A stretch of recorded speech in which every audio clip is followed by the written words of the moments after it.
नमस्कार, ओवी रेसिपी मराठीमध्ये आपल्या सगळ्यांचं खूप मनापासून स्वागत आहे। आज आपण बनवणार आहोत गरमागरम कांदा पोहे। चला तर मग लगेचच रेसिपीला सुरुवात। यासाठी इथे घेतलेले आहे 1.5 किलो पोहे। यामध्ये 15 लोकांसाठी पोहे तयार होतील। 5 मोठ्या साईजचे कांदे, कांदा बारीक चिरून घेतलेला आहे। 15 हिरव्या मिरच्या, कढीपत्ता, पावशेर 250 ग्राम शेंगदाणे आणि 2 जुड्या कोथिंबीरीच्या, कोथिंबीर स्वच्छ धुवून बारीक चिरून घेतलेली आहे। पोहे बनवताना सर्वात आधी आपण चाळणीमध्ये पोहे काढून घेणार आहोत आणि पोहे छान चाळून घेणार आहोत। पोहे चाळल्याने काय होतं, त्यामध्ये जर बारीक काही चुरा असेल तर तो निघून जातो। पोहे चाळल्यानंतर पोहे स्वच्छ आपल्याला निवडून घ्यायचे आहेत आणि त्यानंतर आपल्याला पोहे स्वच्छ धुवून घ्यायचे आहेत। पोहे धुताना आपल्याला चाळणीमध्येच पोहे धुवून घ्यायचे आहेत। त्याने काय होतं, पोह्यामध्ये पाण्याचा अंश शिल्लक राहत नाही आणि पोहे आपले छान भिजले जातात। आता पोहे बनवायला घेऊयात। पोहे बनवण्यासाठी सगळ्यात आधी कढईमध्ये तेल टाकून घेतलेलं आहे। तेल आपल्याला व्यवस्थित गरम करून घ्यायचं आहे।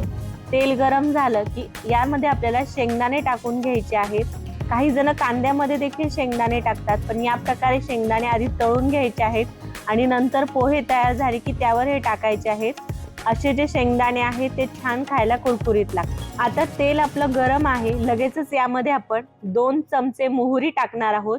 मोहरी छान तडतडली की त्यामध्ये आपल्याला 1 चमचा जिरे टाकायचे आहेत।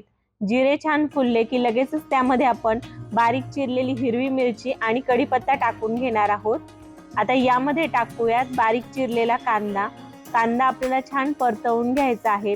हिरवी मिरचीचं प्रमाण जे आहे, आपल्याला जर जास्त तिखट पोहे हवे असतील तर त्याचं प्रमाण आपण वाढवू शकता, किंवा कमी तिखट हवे असेल तर हिरवी मिरची कमी देखील टाकू शकतात। कांदा आपला छान 2 मिनिट आपण परतून घेतलेला आहे। हा पूर्णही गोल्डन ब्राऊन झालेला नाहीये, अगदी थोडासा परतलेला आहे। लगेचच आपण यामध्ये टाकणार आहोत पाऊण चमचा हिंग। अर्धा चमचाला थोडासा वरती आपल्याला हिंग टाकायचा आहे। आता यामध्ये टाकली आहे 2 चमचे हळद। आता कांदा आपण व्यवस्थित परतवून घेणार आहोत। आता यामध्येच आपण परत टाकणार आहोत साखर, त्याचप्रमाणे चवीप्रमाणे मीठ। आपण मीठ आणि साखर नंतर पोह्यांवरही टाकू शकता, पण फोडणीमध्ये मीठ टाकल्याने काय होतं, कांदाही पटकन परतला जातो। आता कांदा आपला छान परतून झालेला आहे। आता आपण लगेचच यामध्ये पोहे टाकून घेणार आहोत।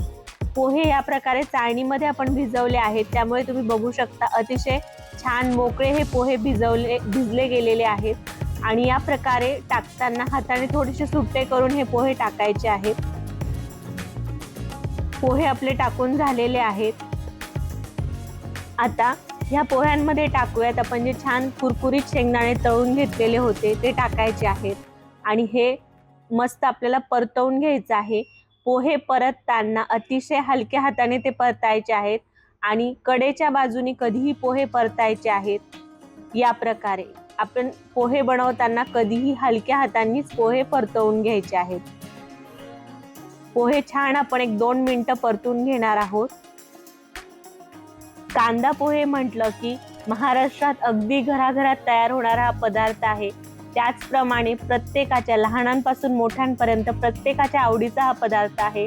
घरातील कांदा पोहे असो किंवा बाहेरील हॉटेलमधील कुठलेही कांदा पोहे असो। तर आपल्याला कांदा पोहे आवडतात का हे मला कमेंट करून नक्की कळवा। त्याचप्रमाणे कुठले कांदा पोहे आपल्याला सगळ्यात जास्त आवडतात हे देखील कमेंट करून नक्की कळवा। आता पोहे आपले छान परतवून झालेले आहेत। आता आपण हे 5 मिनिट वाफवून घेणार आहोत। तर त्यासाठी आपण यावर झाकण ठेवून घेणार आहोत आणि 5 मिनिट अगदी कमी गॅसवर, सिम गॅसवर आपल्याला हे पोहे वाफवून घ्यायचे आहेत।